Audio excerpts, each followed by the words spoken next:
Di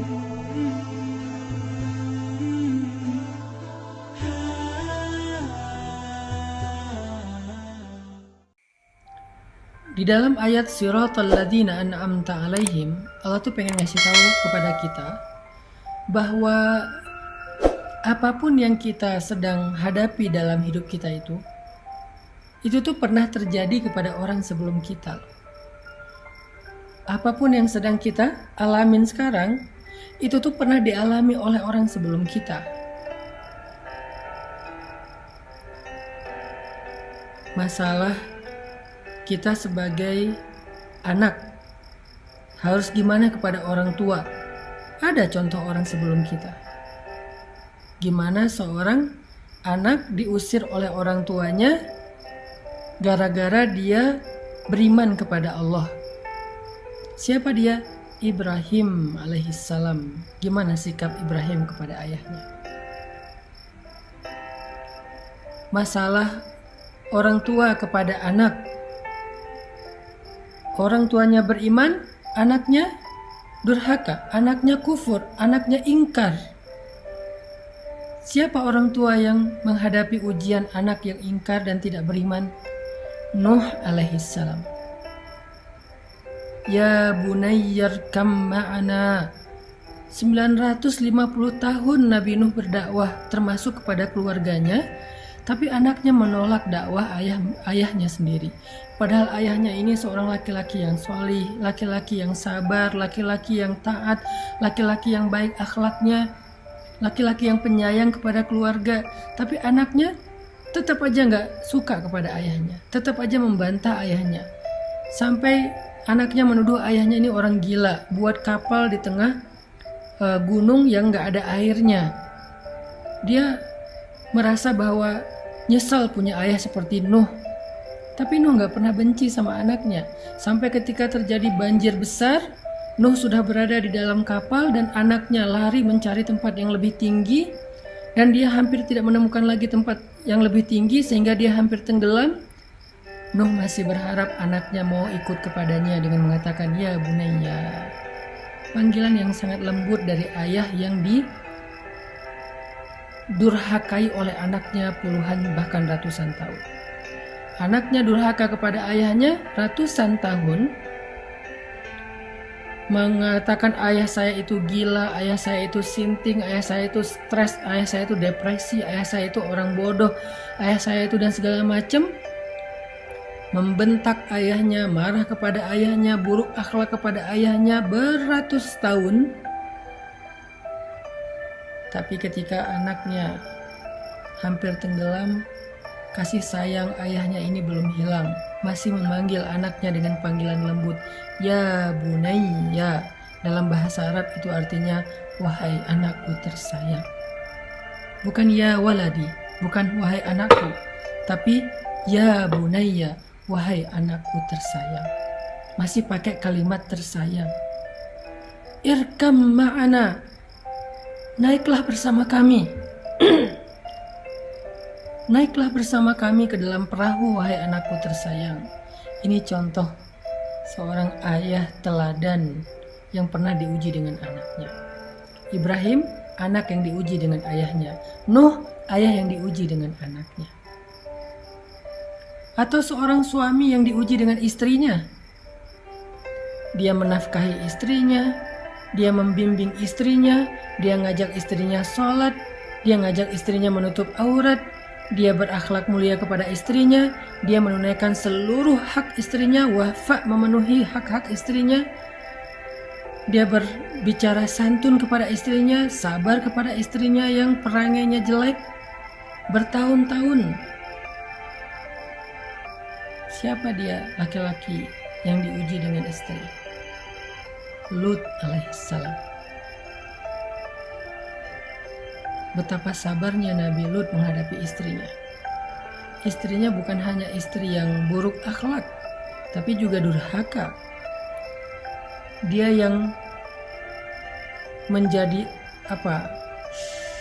biang kerok dari semua kejahatan, kemakaran, dan keburukan yang terjadi di negerinya. Dia yang menjual laki-laki untuk laki-laki yang lain, sehingga terjadi LGBT. istrinya ini parah, gak sholat, gak menutup aurat, durhaka sama suami, kufur kepada Allah, melakukan dosa-dosa besar. Tapi Lut sabar dan terus membimbing istrinya sampai Allah memutuskan untuk berhenti. Udah cukup, sekarang pergilah dan tinggalkan kaum ini, karena kami akan membinasakan kaum tersebut, termasuk istri Lut. Baru Nabi Lut berhenti. Atau seorang istri yang diuji dengan suaminya, istrinya solehah, istrinya berhijab, istrinya beriman, istrinya akhlaknya mulia, sabar terhadap kejahatan dan akhlak suaminya yang sangat buruk. Tapi dia terbunuh di tangan suaminya sendiri. Dia disalib di pohon kurma, dia disiksa sampai dia menghembuskan nafas terakhir. Tapi dia bersabar terhadap suaminya dan terus berharap agar suaminya bertaubat dan sadar. Siapa dia? Asiyah yang diuji dengan suami Fir'aun.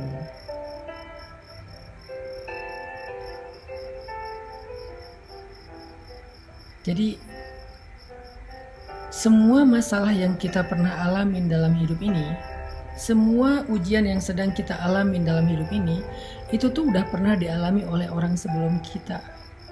Sehingga tugas kita adalah kalau pengen dapat petunjuk, kalau pengen dapat contoh, kalau pengen dapat semacam model untuk kita tiru, kata Allah udah ada tuh.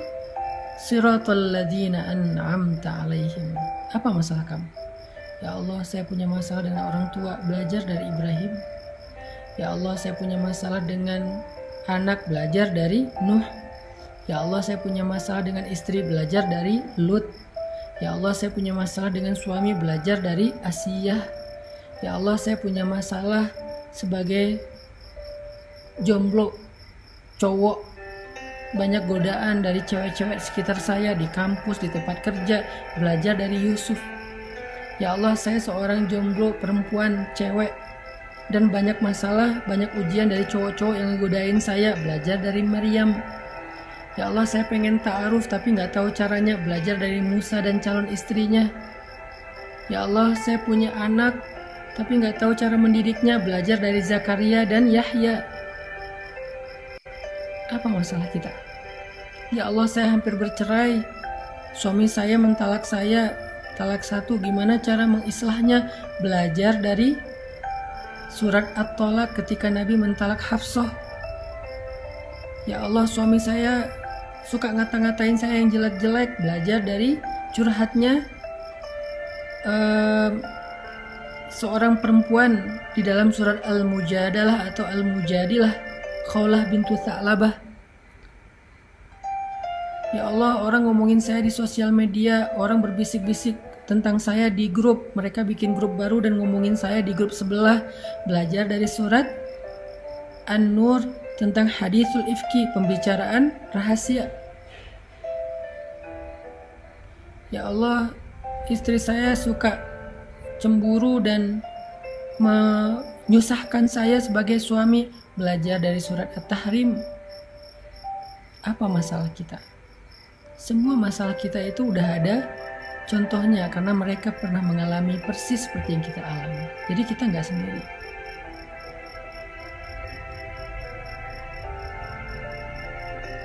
Sehingga di dalam ayat Siratal ladzina an'amta alaihim, Allah tuh pengen ngasih tahu ke kita itu, belajarlah sejarah. Di dalam ayat Siratal ladzina an'amta alaihim, Allah tuh pengen ngasih tahu ke kita, belajarlah sejarah. Karena gak ada yang baru di bawah langit, gak ada yang baru di bawah matahari, gak ada yang baru di atas tanah. Semua yang kita alamin pernah terjadi sebelumnya. Karena sejarah itu berulang, karena cerita itu terjadi lagi. Sehingga kita bukanlah orang pertama yang mengalami masalah ini. Udah ada orang sebelum kita yang jumlahnya gak terhitung. Tugas kita adalah bacalah sejarah, belajarlah sejarah, bacalah tentang kisah kehidupan mereka, biografi mereka dari referensi yang baik, sehingga kita akan menemukan siapa yang orang yang lurus, siratal ladzina an'amta alaihim, sehingga kita tiru. Siapa yang salah jalan sehingga kita hindari. Jadi di dalam kalimat siratal ladzina an'amta alaihim, Allah pengen ngasih tahu kepada kita, belajarlah sejarah.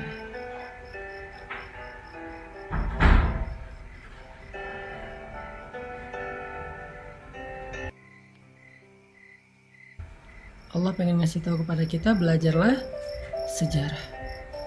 Sehingga dengan kita membaca sejarah, kita punya guidance, kita punya model untuk kita tiru. Apapun masalah kita.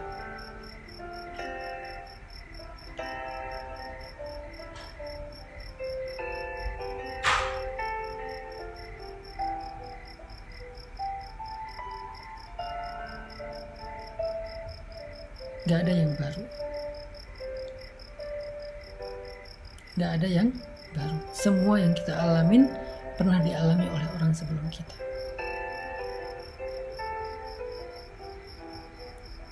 Tugas kita adalah belajar dari mereka, mencari tahu apa sih rahasia mereka sehingga bisa keluar dari masalah itu.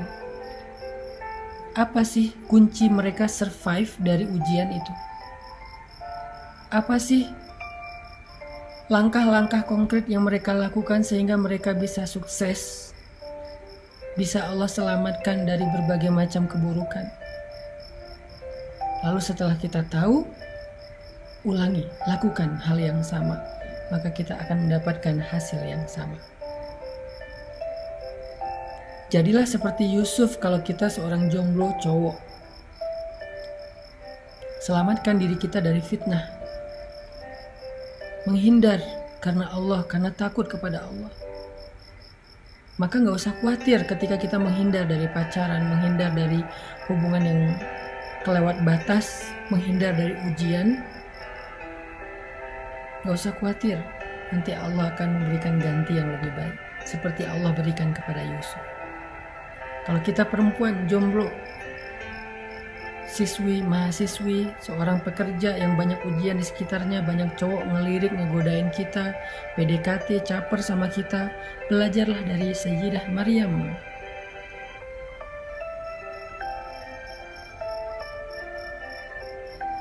Yang mengatakan sesungguhnya aku tidak kenal laki-laki.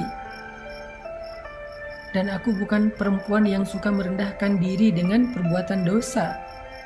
Yang membatasi dirinya, walaupun bukan berarti kita nggak boleh bergaul, tetapi intinya adalah jangan berlebihan.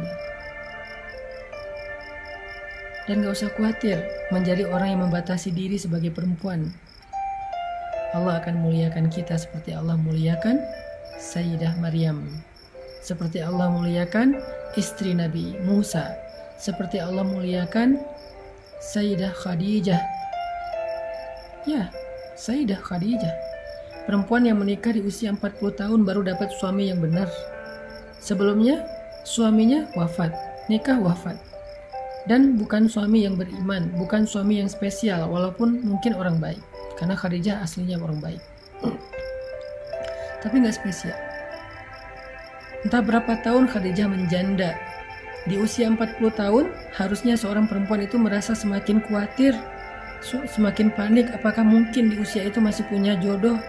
Apalagi seorang jodoh itu masih single, baik, soleh, terkenal, tajir. Mungkin dapat seideal itu di usia 40 tahun. Belajar dari Sayyidah Khadijah. Jangan berputus asa. Jangan pesimis. Perbaiki aja diri kita, nanti Allah yang akan memperbaiki calon jodoh kita. Sehingga di usia 40 tahun Allah berikan kepada Khadijah seorang suami yang lebih muda 15 tahun dari beliau.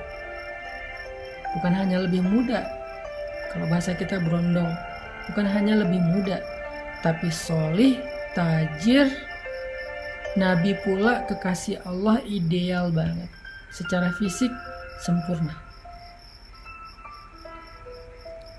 Jadi kalau kita pengen seperti Khadijah yang dapat suami seorang Rasulullah SAW, Maka jangan cuma baca sejarahnya, jangan cuma tahu kisahnya, ikutin.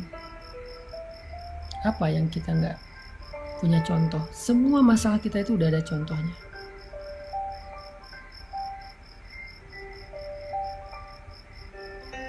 Semua udah ada contohnya. Kita yang ngerasa kayak hidup kita banyak ujian, kenapa ya setelah saya hijrah kok hidup saya banyak masalah? Perasaan dulu sebelum hijrah kayak nggak ada masalah, sebelum hijrah kayak lempeng-lempeng aja, sebelum hijrah hidup saya happy-happy aja. Tapi kenapa setelah hijrah masalah datang silih berganti dan gak beres-beres? Malah semakin hari semakin berat. Semakin hari kayaknya masalahnya, bebannya semakin nambah. Kenapa ya? Belajar dari Bilal. Belajar dari Bilal. Sebelum Islam, Bilal itu gak pernah disiksa. Dia budak tapi dia diperlakukan dengan baik. Dia disuruh kerja, ngurus ternak, ngurus rumah, ngurus kandang. Memang dia bekerja kepada tuannya. Tetapi dia tidak pernah disakiti, nggak pernah disiksa, hanya disuruh kerja. Lalu setelah dia masuk Islam, dia beriman kepada Allah, dia berhijrah dari kufur kepada iman. Tiba-tiba qadarullah dia lagi sholat, ketangkep sama tuannya. Dan tuannya ngerasa sangat malu kepada tuan-tuan yang lain, gengnya yang lain, pemuka-pemuka Quraisy yang lain. Ngerasa malu karena gak mampu menahan budaknya sendiri dari mengikuti Muhammad. Budak aja gak bisa diatur, kan malu. Budak aja gak bisa dihalangi, kan malu. Budak aja gak bisa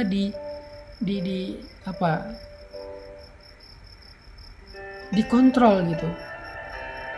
Kok bisa budaknya aja lepas kendali sehingga beriman kepada Muhammad yang beda kabilah, sehingga mengikuti ajaran Muhammad yang beda suku, sehingga Umayyah bin Khalaf merasa sangat malu dengan imannya Bilal.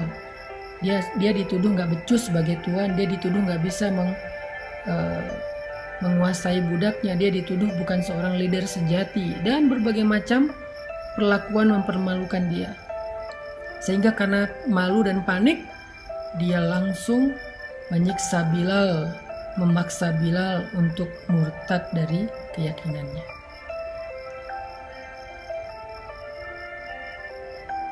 Bilal mendapatkan siksaan justru setelah Islam. Apakah Bilal mengatakan ini gara-gara saya beriman, saya hidupnya jadi susah? Gak pernah Bilal ngomong kayak gitu. Apakah Bilal mengatakan, ya Allah, apa maumu? Setelah saya beriman, kenapa engkau beri saya ujian, bukannya diberi kenikmatan dan kebahagiaan?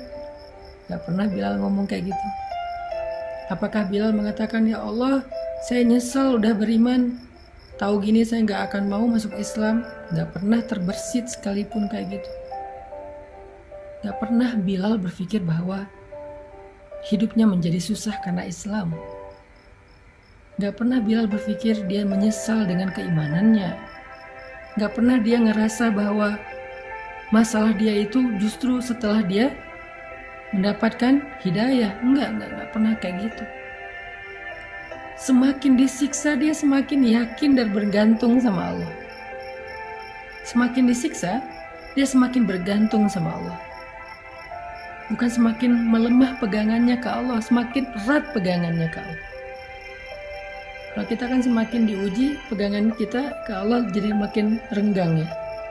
Jadi ragu, Allah benar gak sih mau nolong saya? Allah tuh janjinya tepat gak sih ke saya? Kok Allah gini sih sama saya? Apa maunya Allah? Makin renggang. Nauzubillah sampai akhirnya putus asa, melepaskan pegangan kepada Allah, belok arah. Ada yang sampai murtad, ada yang bunuh diri, ada yang mencuri karena putus asa dengan rezeki yang halal, ada yang akhirnya berzina karena putus asa mencari jodoh. Makin diuji makin renggang. Kalau Bilal makin diuji makin erat pegangannya.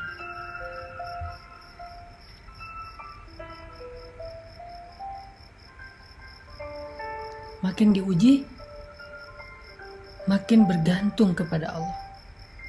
Dengan kalimat apa? Ahadun ahad. Ahadun ahad.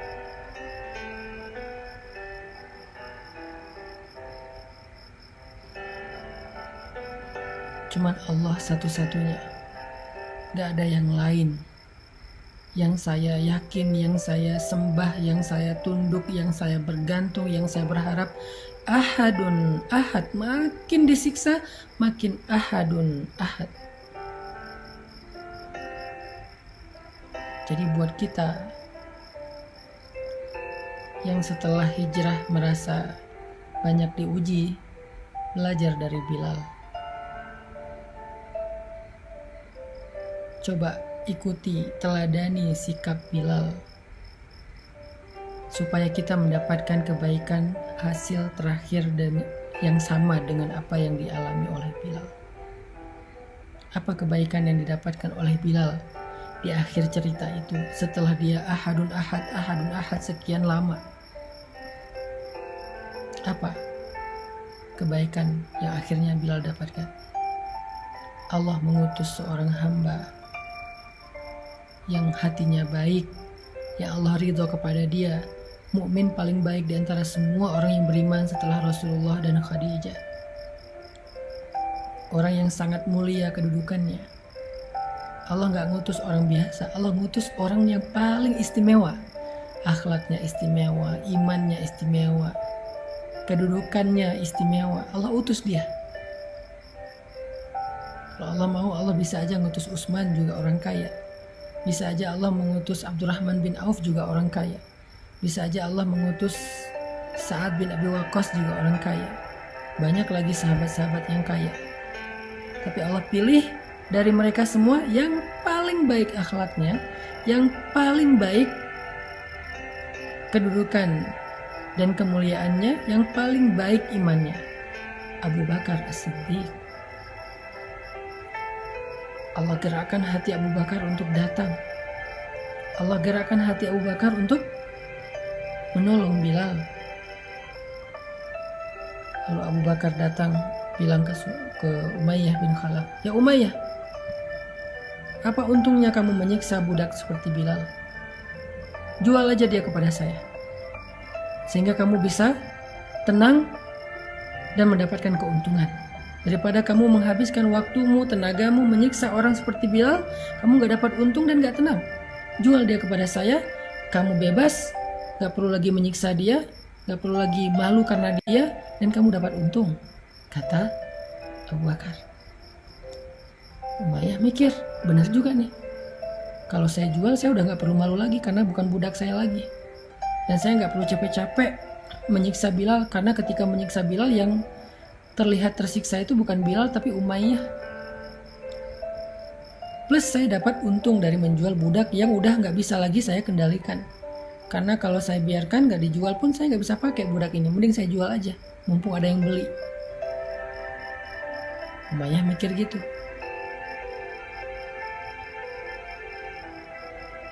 Lalu Umayyah bertanya kepada Abu Bakar,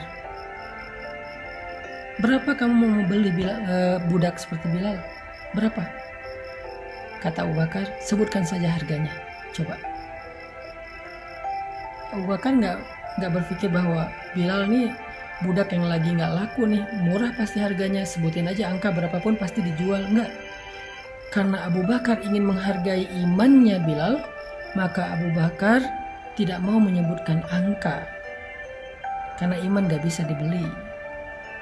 Abu Bakar tidak mau menyebutkan angka. Ini cerdas dan bijaksananya Abu Bakar. Kata Umayyah, "Berapa kamu ingin membeli Bilal?" Kata Abu Bakar, "Sebutkan harganya. Sebutkan angkanya. Seolah-olah berapapun yang kamu sebutkan akan saya beli. Saya gak akan menyebutkan angka untuk membeli imannya Bilal."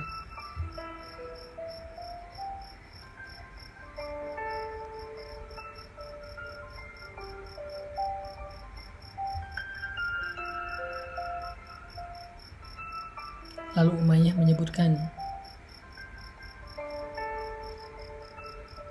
sekian dinar, sekian uqiyah emas, hitungan dalam hitungan orang Arab, yang kalau sekarang mungkin harganya sekitar 700 juta kurang lebih,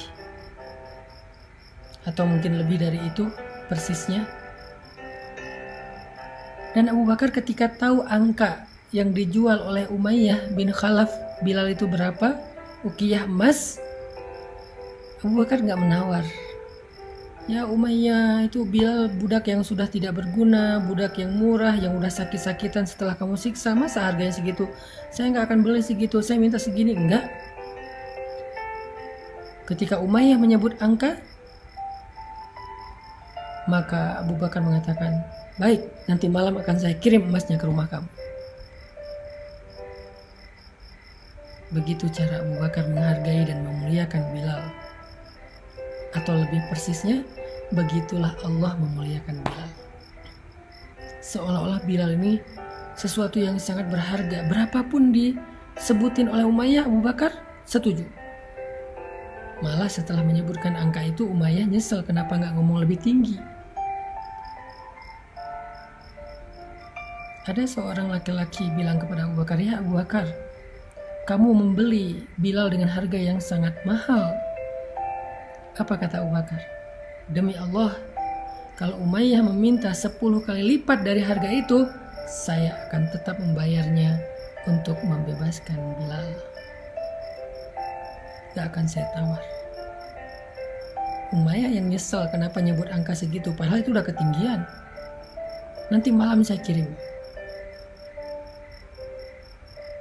Lalu setelah akad jual beli, Abu Bakar datang kepada Bilal, melepaskan ikatan Bilal, memberi minum kepada Bilal yang sedang tersiksa kesakitan, membelai rambut Bilal, memeluk Bilal untuk menenangkannya, sebagai tanda bahwa dia udah punya saudara sekarang, yaitu Abu Bakar As-Siddiq. Dia dilindungi oleh Abu Bakar, dia aman, gak usah takut lagi. Kemudian membantu Bilal, memapah Bilal untuk berdiri tegak. Ketika Bilal sudah berdiri tegak, Abu Bakar mengatakan, ya ahla Makkah, ya ma'syara Quraisy, wahai penduduk Mekah, wahai pemuka-pemuka suku Quraisy, ketahuilah sesungguhnya Bilal adalah saudara saya di dunia dan di akhirat, bukan budak saya.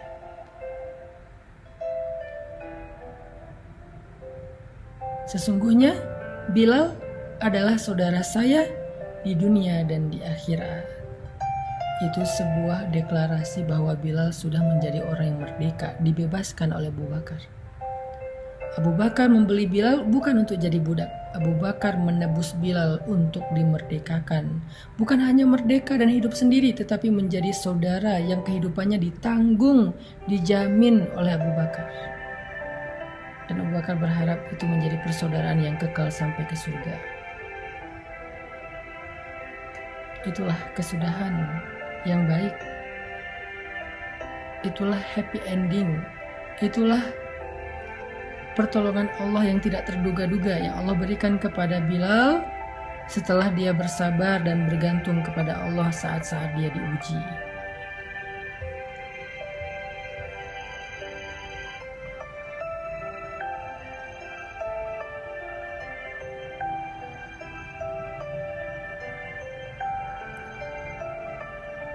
Jadi siapapun di antara kita yang ngerasa diuji setelah hijrah, yang ngerasa diuji setelah bertaubat, kita itu bukan orang pertama yang kayak gitu.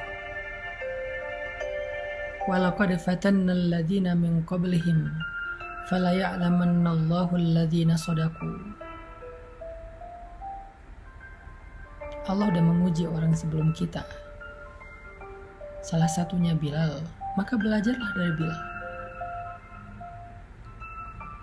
Masih banyak nama-nama orang lain, sahabat-sahabat lain yang diuji juga setelah berhijrah atau setelah bertaubat ataupun masuk Islam.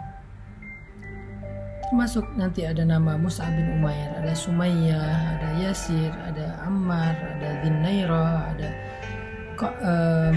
Khabab bin Ars. Ada banyak nama-nama mulia yang mereka justru diuji setelah mereka beriman kepada Allah.